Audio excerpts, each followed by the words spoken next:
Wired.com presents The Geek's Guide to the Galaxy.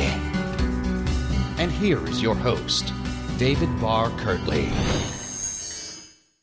Hello, and welcome to episode 510 of Geek's Guide to the Galaxy. I'm David Barr Kirtley, author of the book Save Me Please and Other Stories, which is available now on Amazon.com.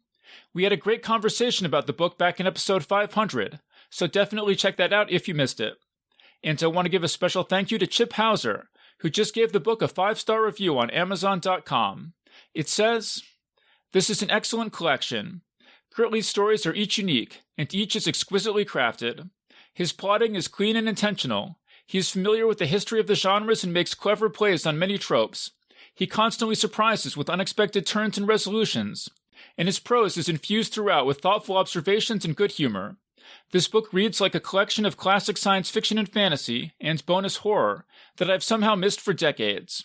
Reading them filled me with the joy of discovery, that sense of wonder that can be hard to find in fiction. Each story drew me in, and I didn't want to stop reading. Save Me Please also manages to feel fresh, open-minded, and hopeful.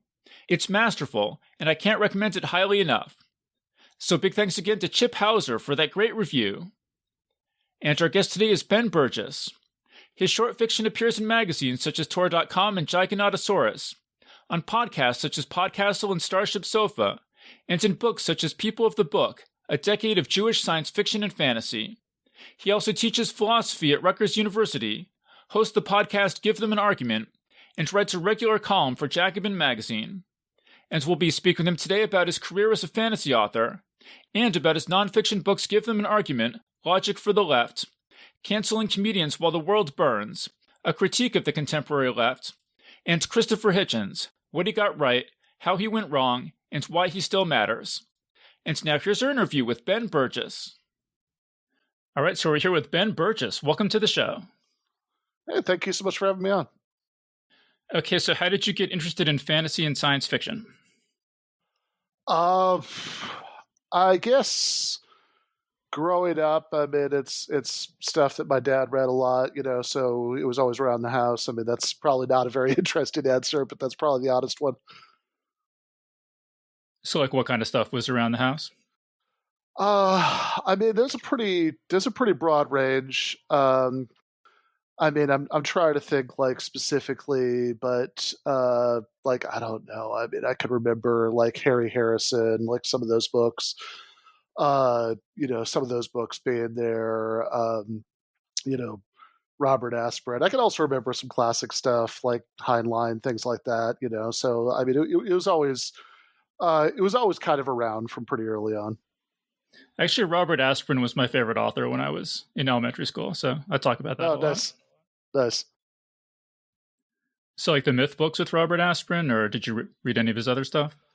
Okay, the myth books for sure. I actually did read a little bit of other stuff. I'm trying to think. There was a book, like Fool's Company. Yes, Fool. That's right. Yeah, I think I actually read several of those. I remember that. Yep. Yeah. They all had variations of Fool puns in the name. Yeah. No, that's really cool. And so, were you ever thinking like, oh, I would want to write fantasy and science fiction, or? Yeah, I did it. I did it for a point as I remember having that thought as a kid, and then I didn't for a long time, and then like kind of in my, it wasn't really until like my mid-20s that I kind of picked it up again. So what was that like? Like, what form did that take when you picked it up again? Yeah, so I mean, I think, so short stories. I had, I think that I was, I'm trying to remember. This was a while ago, but yeah, I mean, I think when I started writing again, I mean, it was, it was more like, here's a specific idea for something that it kind of hit me. I think that I had been reading the Robert Anton Wilson, and that was kind of on my mind a little bit, and the like kind of the format in which it wasn't one of the Illuminatus trilogy books, but it was like a related thing. It also had Illuminati. It was like Mass of the Illuminati. That was the book I remember. And I remember thinking like it was a sort of weird experimental format, but I remember it made me kind of think like, oh, I could do something like this and it might be fun. And that sort of led to the first short story that I was writing again as an adult. And then, and then I kind of, I took off from there. I should say also that my older sister is a writer and had been, and that was, and she was very encouraging about this. And like, then like science fiction or other stuff. Yeah. So she writes like middle grade fantasy books. Okay, cool.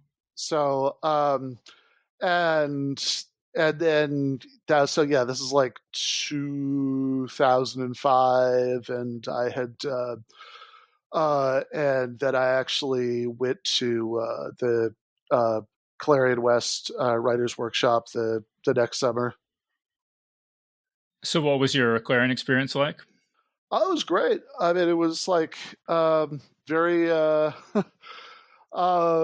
It was like intense and not a lot of sleep, but it was good. It was really fun. Like I feel like I got a lot better over the course of it. I mean, I had a blast. Like it was, I mean, like, and I feel like, I feel like I got out of it what you would hope to get out of it, from sort of like being pretty intensely immersed in that for 6 weeks and getting like feedback on such an ongoing basis and, just kind of eating, sleeping and breathing it for, several weeks. And like sort of in terms of like kind of hitting a certain kind of breakthrough, writing things that were maybe like a little bit different from some of what I'd written before in ways that were useful that I might not have branched out into otherwise. I know you told me that one of the stories of mine that you'd read to get ready for this was Sing Goddess, Sing Me to the Stars, which I actually wrote in like week 4 of Clarion, right? So like that felt good. I mean, that felt like I was like doing something better than I'd been doing before. I could see how that could have been the product of sleep deprivation because the premise is that there's these humans and they've been conscripted to fight for these spider-like aliens, and then they end up sort of mutinying and killing their spider alien commanding officer, and then they've heard that these spider aliens' flesh has hallucinogenic properties, so they decide they're gonna snort it or something and see what happens. So yeah, I could see that being a week 4 Clarion story for sure. Fair enough. I think these are if I have the right years, your instructors were like Paul Park, Maureen McHugh, Ian McLeod. Is that right? Yep, those were 3 of them. So yeah, Paul and Maureen were weeks 1 and 2, and there was it's like Nell Hopkinson, Ellen Datlow, Werner Vinci. That's it. Yep, you got it.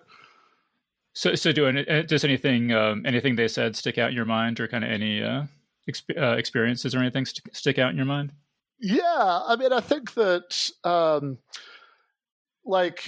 think Paul was a really good week 1 instructor, and he kind of did it in a different way. It was like a little bit of a like most weeks of Clarion. I mean, it's a pretty straightforward, workshop, right? I mean, everybody's turned in stories, and every day, you're spending your time going through the stories that people have done. But since it was week 1, and Paul's approach was that, thought, okay, well, look, the stories that people had, like the thing you would otherwise do in week 1 is you'd workshop the stories that people had written as their like submissions to the workshop. And his view is like, okay, this is stuff that you wrote months ago. It probably doesn't represent, the sort of best of what you'll do over the course of the workshop.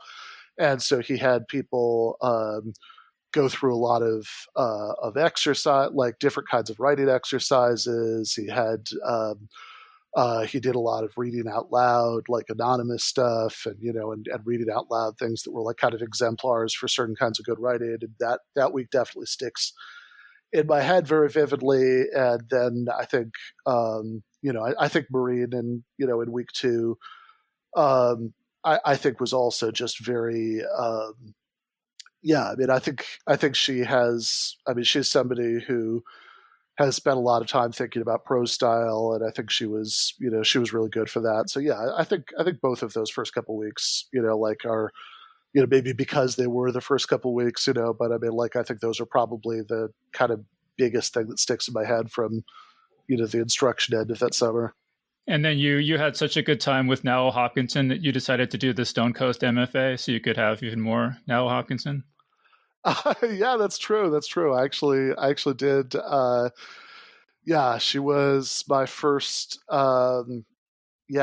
was only there for a little while I was there, but yeah, she was. But that was definitely one of the draws of Stone Coast for sure. Was that Nala was there at the beginning, and I got to have her as an instructor there again at the beginning, which was fantastic. And there were also, but it was a good, as far as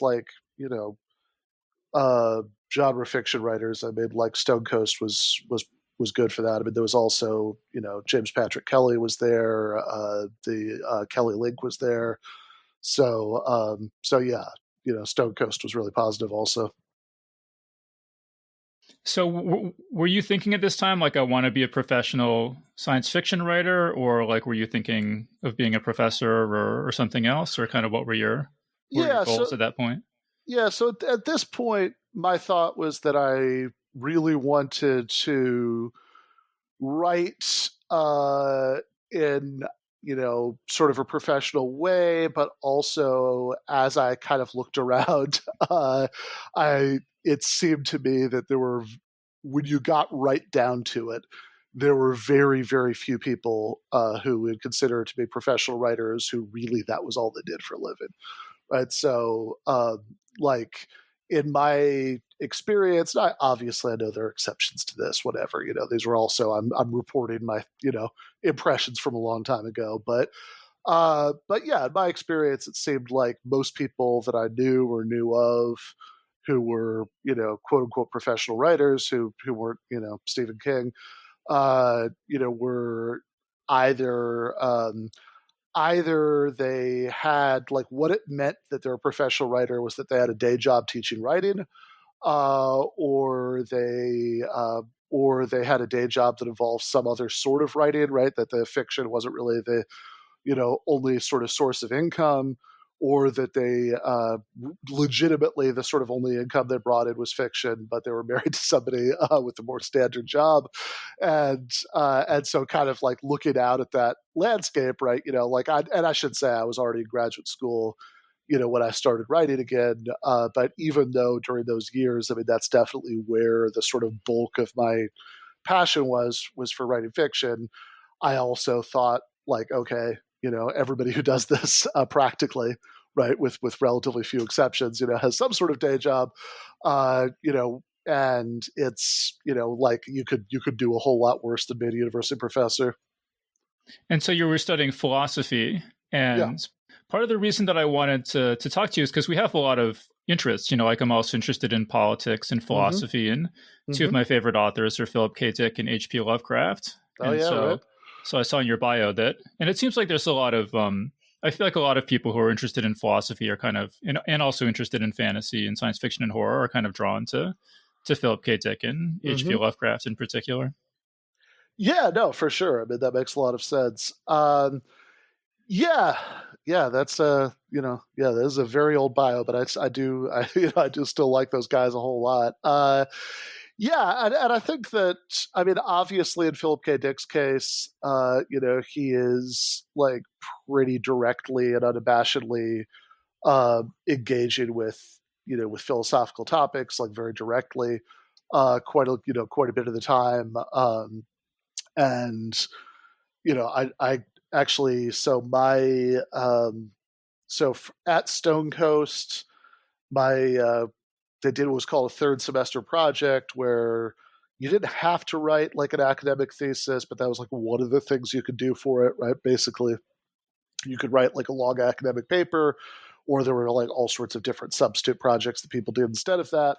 But I did, of course, being me, right? I did write an academic paper about it, and that was about Valis, and it was like definitely a philosophy-ish, sort of paper about Valis, because for anybody who's listening, who's not familiar with that novel by Philip K. Dick, it's like it was always one of my favorite books, and I think what probably, I mean, I read it the first time, before I was, certainly like studying philosophy, but the fact that I was so drawn to it probably has a little bit to do with that, because in addition to the sort of usual Philip K. Dick stuff about sort of playfulness and ambiguity about what's really going on and reality and our knowledge of reality and all that good stuff, there's also, in that book, I mean, there's also like a lot of very direct sort of characters sitting around arguing about philosophy, about the problem of evil and stuff like that. And, combined with the sort of dark humor of the book and everything else, that was something that, I guess always spoke to me. Well, because both Philip K. Dick and H.P. Lovecraft, part of the conceit is that what you think you know about reality is just very unstable and the floor could kind of drop out from under you at any moment. And it seems like, I mean, I never went as far in philosophy as you did, for sure. So I don't know. I don't really understand what your work involves, but it sounds like it was all this stuff about paraconsistent logic and things like that. That sounded like it might have some relationship to that kind of, what is the nature of reality? How do we know what's real that you get out of that fiction? Yeah, for sure. Right. So like in Lovecraft's case, there's all of this, I mean, obviously some of the specifics are a product of the time that he's writing in, but like, Lovecraft, at some point, read something about non-Euclidean geometry and it blew his mind, and decided to mention it in everything he wrote from there. Yeah, exactly. And of course, we do actually know, from Einstein that that like the mathematical structure of like actually existing like physical space-time is non-Euclidean, but like I think what it kind of represents in his fiction, right, is the idea that there's this like weird alternate counterintuitive thing that's totally different from our day-to-day experience that could be like the real nature of reality, sort of if you kind of scrub away this thin layer of appearance. And of course in the case of Lovecraft, it's all about having this reaction of like disorientation and horror at that, which is also something that, I mean, there are definitely times in Philip K. Dick that that do that too. I mean, he has the the three stigmata of Palmer Eldritch, and that's the that word Eldritch, right? I mean, it's obviously a Lovecraft word, and that's that's on purpose, and that's and in that book he's like playing with that reaction to a little bit of the time, right? Although I think in Philip K. Dick's case, even though, I mean, the way you put it earlier was perfect, right? That it's about like sort of having the bottom drop out and kind of saying that you're completely wrong about how everything works. And I think in Philip K. Dick's case, it's usually less horror, although that's certainly in the mix, as much as just sort of like confusion and trying to figure out what's going on.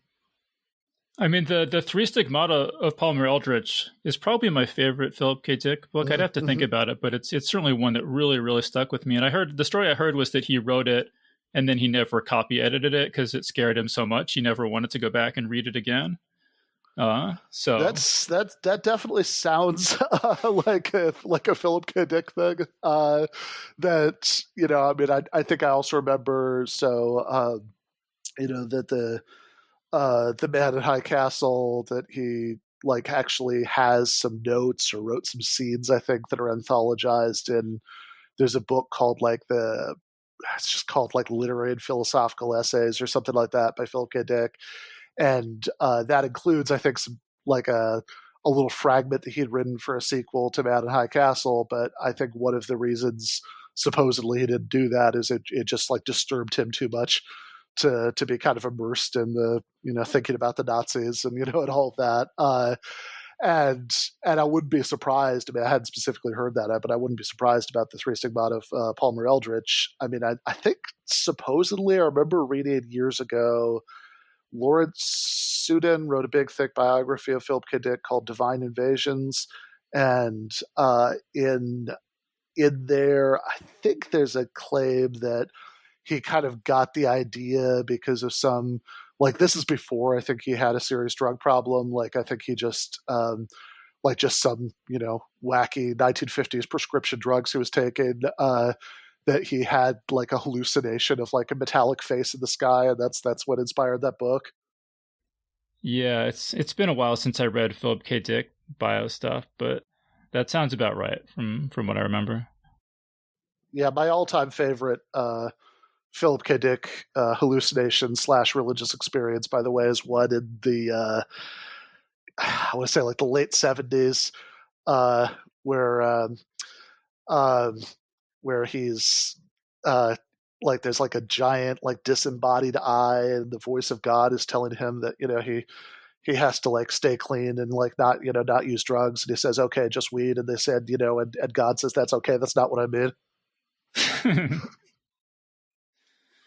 Yeah, that's cool. Okay, so let's talk about your short stories. Yeah, sure. You published like what, about 20 short stories? That sounds plausible. I don't remember exactly. But you stopped. The most recent one was from like 2013 or something, right? So yeah, it's been quite a while. I mean, mostly so. I mean, for a while, there was. Yeah, I mean, for a while I was still working on, fiction, but I had there was a novel that I was working on, but then never, nothing ever quite came of, and then I was like, since then, I've been like every possible minute of writing time for the last years, has been devoted to nonfiction. So I haven't, but yeah, they have between like 2000 and I mean, I guess technically the first short story sale was, I mean, it was just a super small magazine, but that was like fall 2005. And then the last one was probably something like 2013. I don't remember exactly. Yeah. I mean, I'm in a very similar situation because, I started this podcast in 2010, and then my short story writing fell off precipitously shortly thereafter because this takes up so much time. But it was cool. I mean, like, so I think the story of yours that I read that I liked the best, it's called Smokestacks Like the Arms of Gods. Yes. And a lot of your stories sort of involve kind of like Russian Revolution style situations. Do you want to talk about like there was that one, and also After October and like jazz men improvising in a smoky club all sort of deal with these revolutions. Can you talk about kind of how, like, why Sure. that theme appeals to you? Sure. So, yeah, the Smokestacks Like the Arms of Gods so the title comes from Bruce Springsteen's song Youngstown, where there's a line in there about smokestacks rising up like the arms of God. And it's what the story is essentially is it's like kind of a fantasy world remix of something roughly along the lines of like the big sort of sit down strikes that built CIO unions in the 1930s, which is a bit of so like my my great grandfather Morris Field, Moshe Blumenfeld, immigration to the United States, was a UAW organizer in that era. That's always something I was sort of vaguely aware of.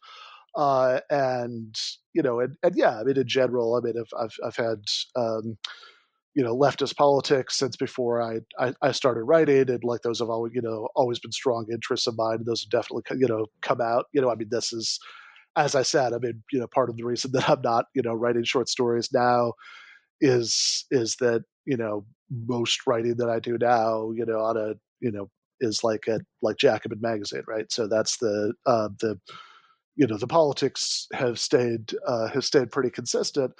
And it's and so yeah, I mean, I think that one, which was it was originally published at Podcastle, which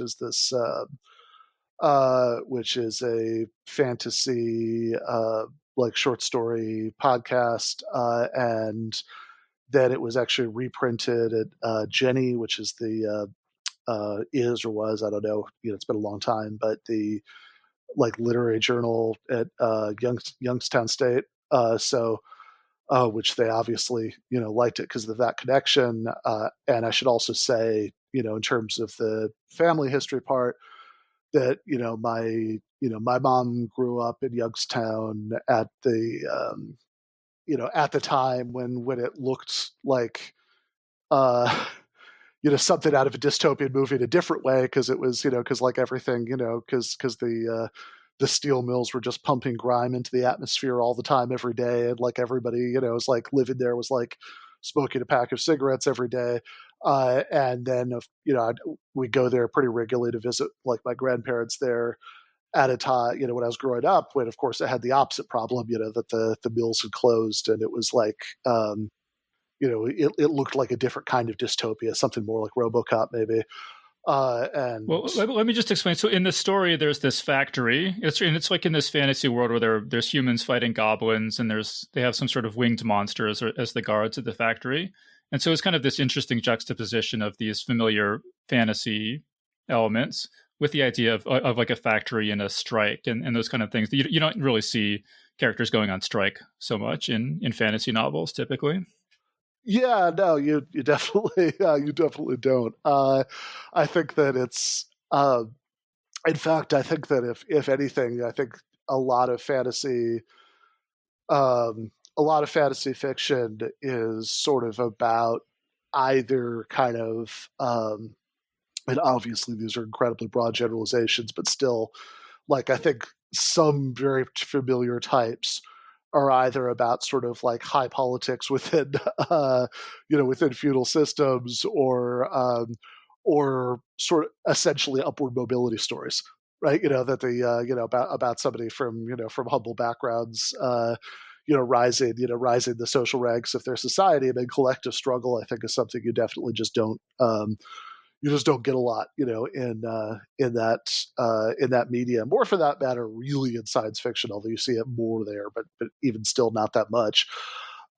So yeah, it's and that one definitely reflects reflects all of those interests. And as I've sort of indicated, there's a lot of family history stuff that ends up in that one. There's also, by the way, there's a there's like a little detail that in that story about somebody who's a military officer who realizes that his sealed orders, he can like break open the seal and then use like a candle to like melt it back down, and then use the button with the military insignia on his coat to reseal it.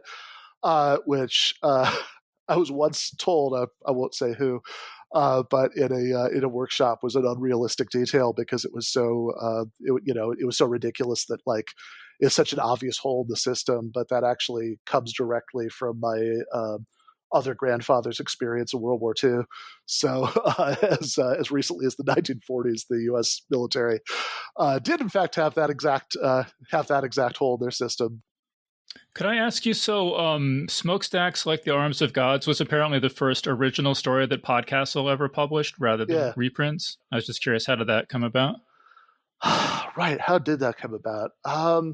It's funny. I think that I hadn't realized that they were. You just submitted it, not realizing it was Yeah, exactly. I just submitted it, and I didn't realize that they were like just exclusively doing reprints. In fact, I think I remember scenes. This is long enough ago that I saw that that this was like Rachel, the editor. This was like her live journal or something.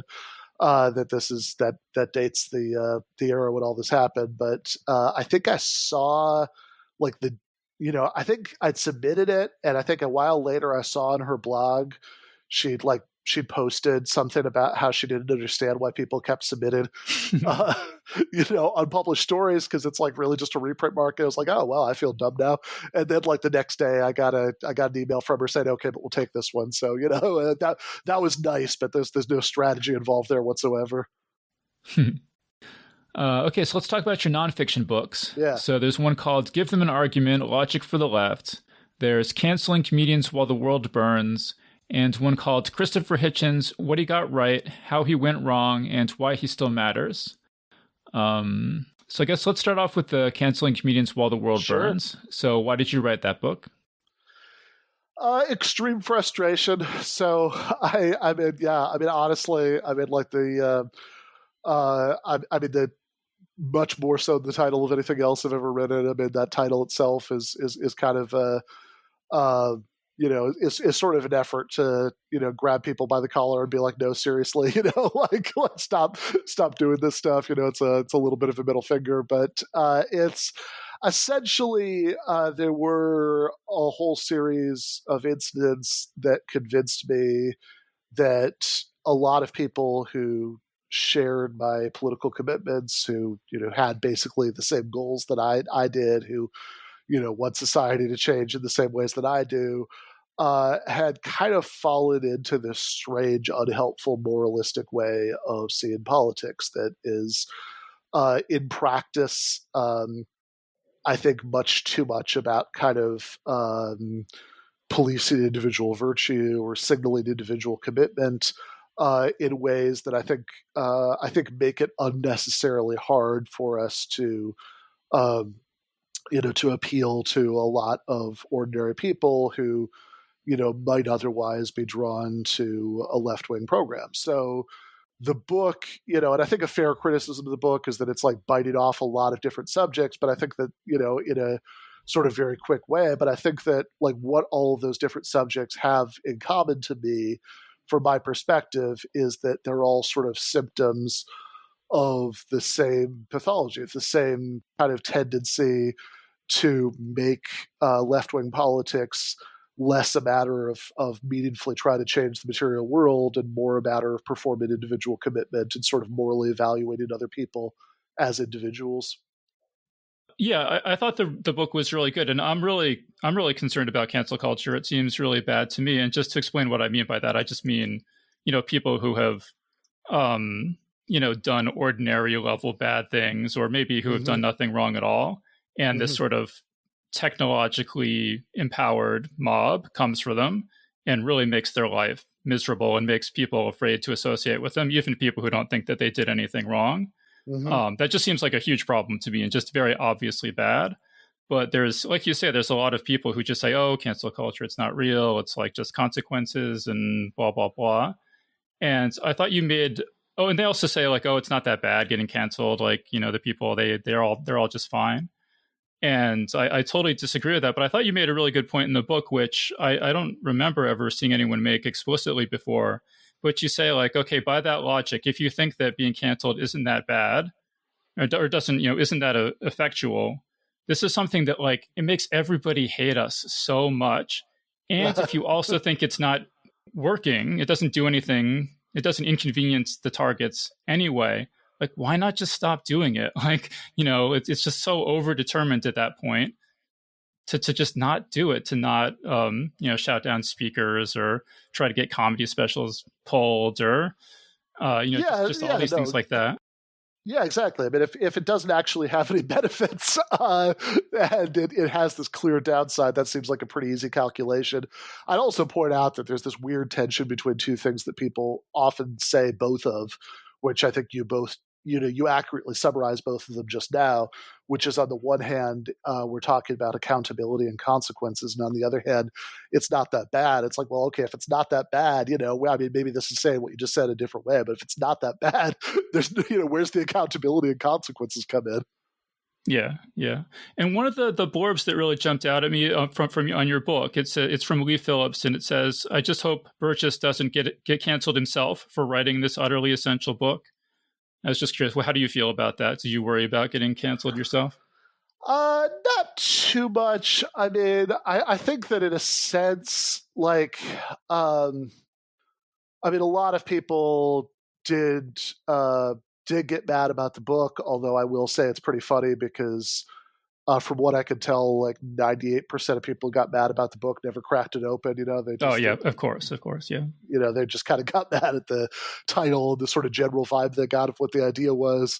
And one of the reasons I can tell that is that, recently, in a high-profile interview, when I was saying some of the same things I said in the book, 2 years later, it's people getting mad about it. It's like, okay, well, come on, guys. You got mad about the cover of the book 2 years ago. Didn't occur to you to check to see what was inside earlier. But yeah, a little bit. I mean, I think part of although I don't think I would have probably been inspired to write in the first place if I hadn't already sort of gone through a couple of rounds of that to sort of get that visceral frustration. Yeah. And then I guess the next thing I want to ask you about, this is actually from the Christopher Hitchens book, but it's not directly related to Christopher Hitchens. I guess sort of, but well, this is the quote. You say, "The veil separating long-form articles from social media posts feels a little thinner every day. Whether I'm reading 3,000 words on why the Muppet Show was in retrospect extremely problematic, or 5,000 words on why people who think the Muppet Show was problematic are as bad as the East German secret police, I can't help but think that we need more Christopher Hitchenses." So, yeah, you want to just opine on this general op-ed landscape that we find ourselves in? Yeah, I mean, this is when I was finishing writing the Hitchens book, which, part of why I was interested in writing that is that, he wrote and argued and sort of found himself involved in polemics and debates about a lot of subjects that I'm very interested in, but also something that really hit me, when I was writing that is like, man, Christopher Hitchens wrote for Slate. That's kind of hard to imagine now that that sort of level of substance and, frankly, just good writing, in that context. And yeah, I think that I think there are a lot of reasons. I think some of it has to do with the economic collapse of traditional media. And a lot of it has to do with the sort of strange way in which a lot of the stuff gets disseminated that, people aren't even really, I mean, some people do, I'm sure, right? But increasingly lots of, people aren't even necessarily going to Slate or whatever to see oh, what is this writer I follow saying this week? They're just sort of seeing stuff floating around their social media feeds and clicking on it.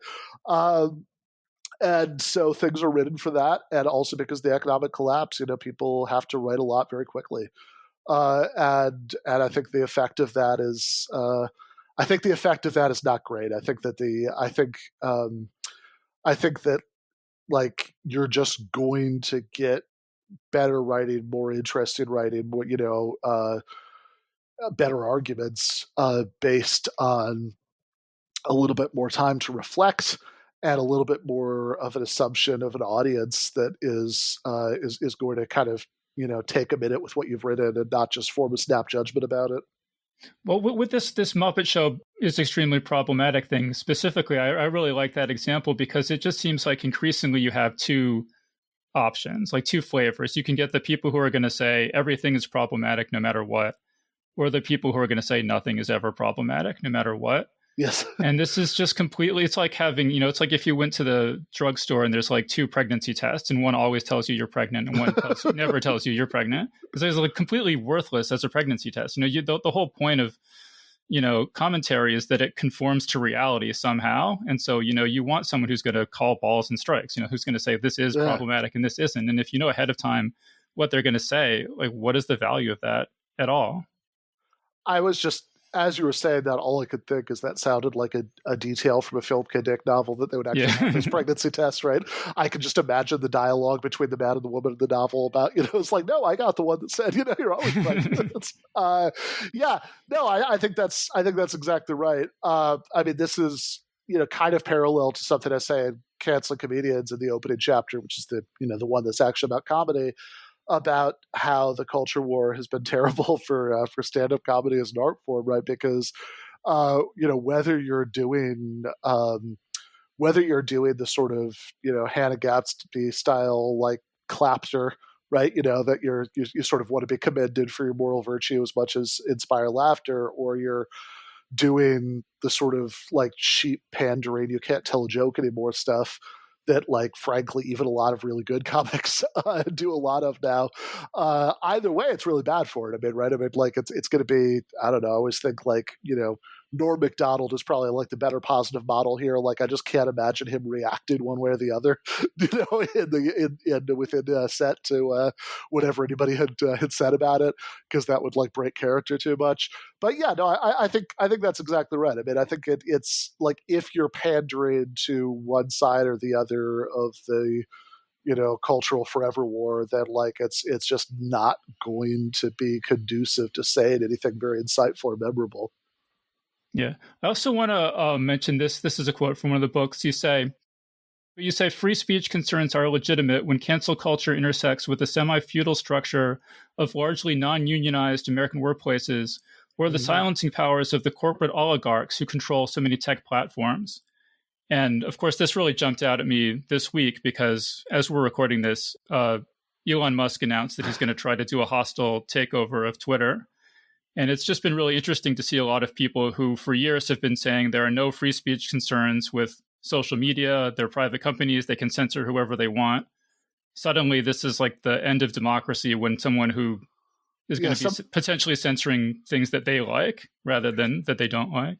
No, exactly. Like, I certainly have nothing positive to say about Elon Musk, and I don't think that a good long-term solution to problems with the free speech norms in this like weird privatized public square is hoping that the right billionaire is running it, who'll make wise and benevolent decisions. But I do think it is incredibly revealing, the reactions to the Musk thing, from people who are, I mean, this the second they suspect that somebody won't make the decisions they like, it's not just that Twitter is Twitter is a private company. What are you talking about? It's like no more free speech issue than whether the New York Times decides to publish an article or not. Suddenly I think people are showing that they actually do see the point about how I mean, even though I think a lot of these people, what they think the norms should be are very different than what you or I think the norms should be, like, they are at least showing that they get that this is something that is not just like a newspaper, or it's not just like the company bulletin board, that it has a wider importance for society as a whole, and speech issues that are important. Yeah, and I think you really put your finger on something important with this line about the semi-feudal structure, because a lot of people would say, oh, cancel culture is not bad. It's just like people are just whining about being disagreed with. And it's like, that's not the problem. The problem is you have these institutions who will throw you under the bus the second that it's convenient, that you become inconvenient for them. And like that's the problem. That's the point of failure, is that, you can lose your livelihood. It's not just that you're afraid of someone disagreeing with you. Yeah, no, I think that's exactly right. So I wrote an article for the Daily Beast about this like a couple weeks ago, I think, called "What the Left Keeps Getting Wrong About Free Speech," and I talk about this there. And look, I think even when we're just talking about stuff that people say, it does always feel a little bit like playing dumb when people characterize sort of like vicious, like kind of mob denunciation as criticism. Like, okay, guys, the difference between these two things. Everybody knows the difference between these two things. You wouldn't think it was accountability or consequence if you really didn't think anything was going on here except just being criticized. But even so, as you said, people saying mean things about you is just a completely different issue than losing your livelihood. I mean, like I've been, I've lost jobs and I've had people say mean things about me, and like I'll always take the second one, over the first one if given an option. So yeah, I think that I think that this is a huge part of the problem, that most Americans work places that are at will, so their employer can, cut them loose at any time, and really for almost any reason. There are a few narrow categories of exceptions that, you're basically things you're not allowed to fire people for if you can prove that's what you're fired for. But certainly, like, having said something, like, having made some comment online that creates a PR problem for your employer is not on that list. So, and I mean, I know from reading your books that you're in favor of getting rid of this semi-feudal structure of the American workplace. And so, is that really the only real solution to preserving free speech, is to make it so that you're going to have some sort of reasonable livelihood, no matter how unpopular your views are? Yeah, right. So I would say, like, at the very least, right, I think if you're going to have real free speech that's protected against these kinds of workplace sanctions, I think at the very least you need a rebuilt and much more expansive labor movement. So if you at least have a unionized workplace, it's like what Henry Hill says in Goodfellas about being a made man. It's not that they can't still whack you, but they need to sit down at a good reason. And so, you can be fired, but then, they need to sit down at a good reason. And so I think that's really important. And I also think, I mean, look, we can argue about sort of longer term dreams about, how sort of deeper forms of social change that I would certainly support as a socialist. But I also think in a really tangible way, in the sort of imaginable, graspable near future, there are also a lot of small things that we could do that would decrease the sort of level of power that employers have over most people's lives. Like, even things as simple as having moving towards a Canadian single payer healthcare system, I think could make a huge difference there. Because right now, I mean, everybody I talk to, like, they don't have to be a political person, right? But it's like everybody I know who has a job that they hate and who isn't going anywhere, right? Who has thought about doing something else with their lives, but they're just not doing it. It's like always on the list that, like, one of the reasons they're not is they're afraid of losing their health care. Yeah. So in the book, you say that sort of your sort of ideal society, or at least something you would seriously consider, is, you say it's sometimes called fully automated luxury communism. And is this pretty similar, do you think, to the sort of Star Trek post-scarcity kind of society, or is it? No. I think that's exactly right. I think that, like, so I think that what's called fully automated luxury communism, roughly Star Trek, right? I mean, that they have that nobody is, there's clearly no material scarcity, right? You've got the replicator, that you can get stuff from, other than Starfleet, which is like a sort of weird, militaristic hierarchical holdover. It seems to be a pretty non-hierarchical society. That seems like that would be the sort of like, like the sort of like, look, if I could just get everything that I wanted magically, right, we could wheel away not only political obstacles, but also like logistical obstacles, like we don't know how to do some of that stuff yet, then it would be like that. Now, realistically, do I think that we could have that tomorrow? No, of course not, right? I mean, for one thing, I think that the level of technology that they have for that kind of future doesn't exist right now. But I do think it's useful to have something like that in mind as a sort of like extremely long-term horizon that you could use to kind of at least compare, different sort of points along the way and see what counts as closer or further away. Because I think this has come up on the show a couple of times, but I think this idea is really interesting that, that you had, like in the Soviet Union, they tried to do a command economy and it just didn't work.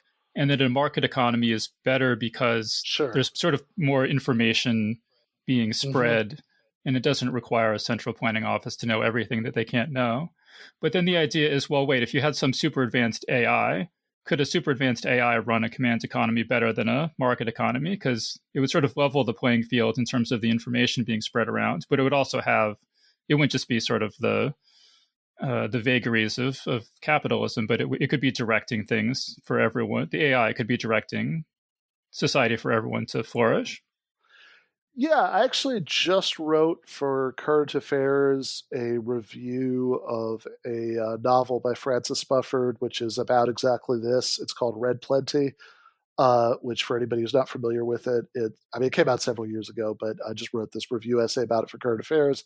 It's which is a it's not a science fiction novel. I mean, it's just a sort of literary historical novel, but it's about a attempt that was really made right, by certain Soviet computer scientists in like the Khrushchev era, right, like the 60s, to kind of think about how something like this would work, and and kind of try to implement some version of it in the Soviet economy. That in other words, sort of outsourcing certain decisions that would be made by planners to algorithms, and in the novel, in the novel, I think he hints at some reasons why at least the version they had in mind might not have worked as well as they thought it would.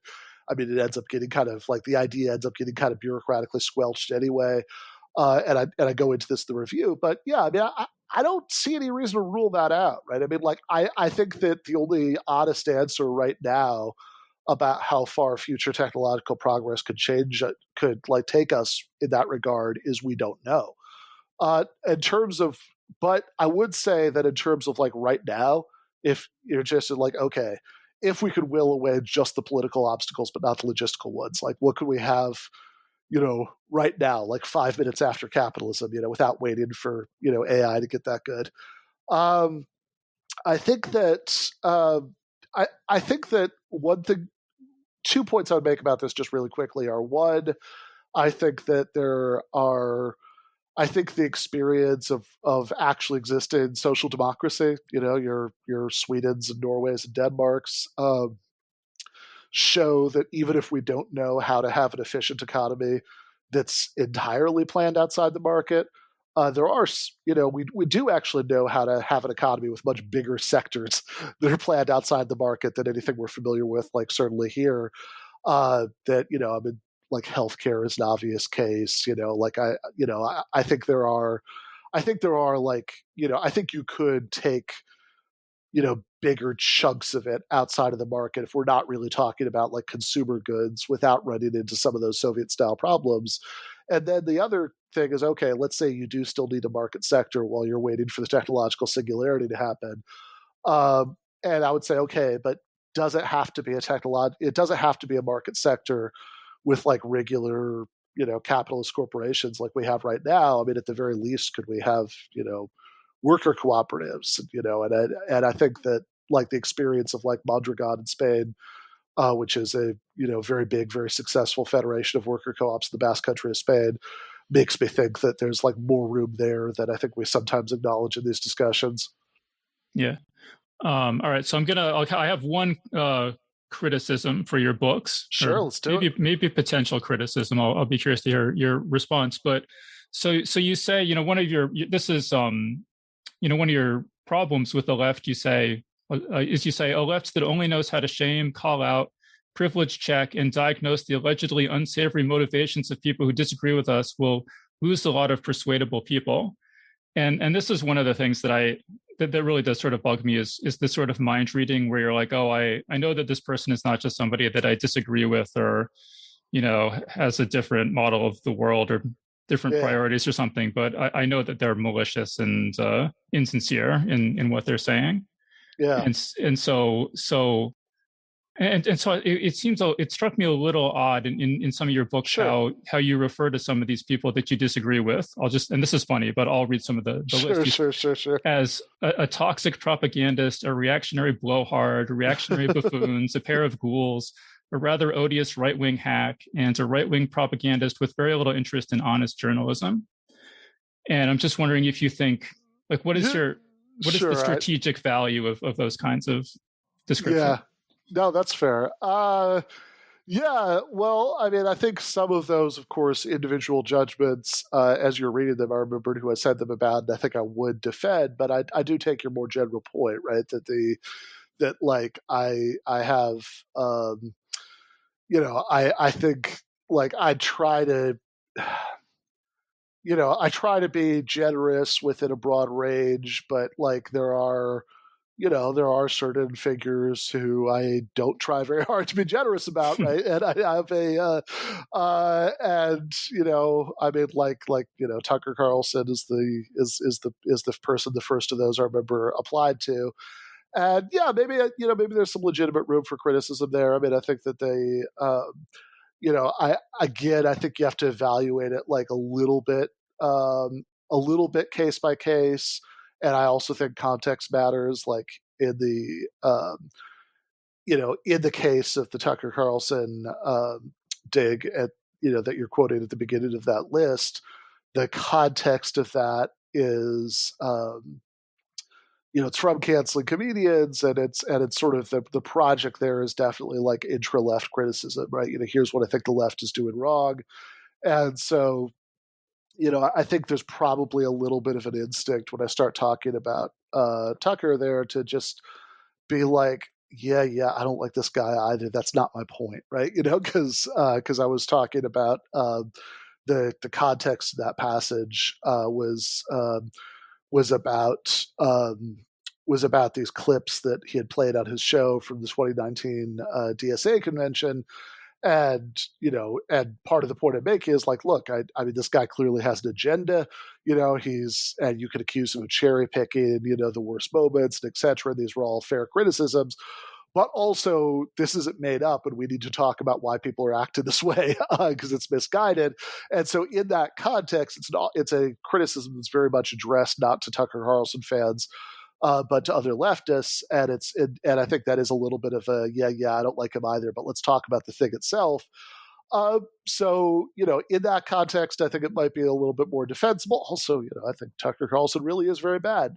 Now, that said, is it possible that I think just because sometimes in the moment, like it's like if I've like immersed myself in like what some extremely right-wing figure says, or like I have just watched this 2-hour debate about the death penalty. I think that was the Pair of Ghouls comment, where I'm watching I'm watching hours of these people defending the state killing people who we might later find out are innocent, and it'll be too late since we don't have a way of bringing them back from the dead.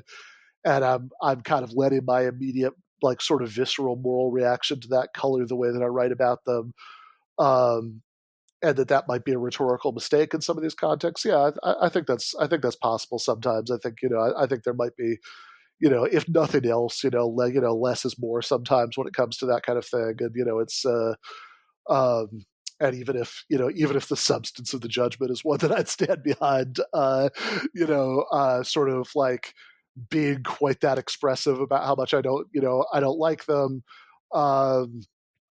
Even though I would make a distinction between sort of doing that to people who you basically agree with, but like, you have sort of 10% of disagreement with, versus somebody who's like on TV every day trying to get, old people who watch Fox News to be more afraid of immigrants and homeless people. I still think, there are probably cases where you're right that, might have been a better rhetorical choice to dial that back. Yeah, I'm not even saying like necessarily they're inaccurate or unfair, but just from a strategic, when you're talking about people who are potentially persuadable, it seems like if I'd be more receptive to a message coming from someone who hasn't called me an odious hack, then, Well, yeah, I mean, I'm not trying to, I actually don't remember who I called an odious hack, but, I'm not trying to persuade, like Tucker Carlson. But I mean, I still take your point, right? Because like it might, I mean, look, as we're recording this on a Friday, on Thursday night, there was a little, Twitter tempest in a teapot about Chris Smalls, who's the main organizer for the Amazon Union Drive in Staten Island, going on Tucker Carlson's show to talk about it. And there are people who are upset that he did that, and I was not one of them, right? I mean, I thought it was fine. And certainly, I mean, look, if you're Chris Smalls, and you're actually on there, I think probably, even though you're not trying to persuade Tucker, you might be trying to persuade certain persuadable people in his audience. Probably your opening gambit is not going to be, "Hello, Tucker, you odious hack," So, yeah. So I do take the point there. I mean, the thing is, the counterpoint would be that people come for the show, and this is one of the points you make in the Christopher Hitchens book, is that people paid attention to Christopher Hitchens because he was entertaining. And like, he called Mother Teresa a thieving, fanatical Albanian dwarf. Yes. And George Galloway called him a drink-sodden former Trotskyist popinjay. Yes.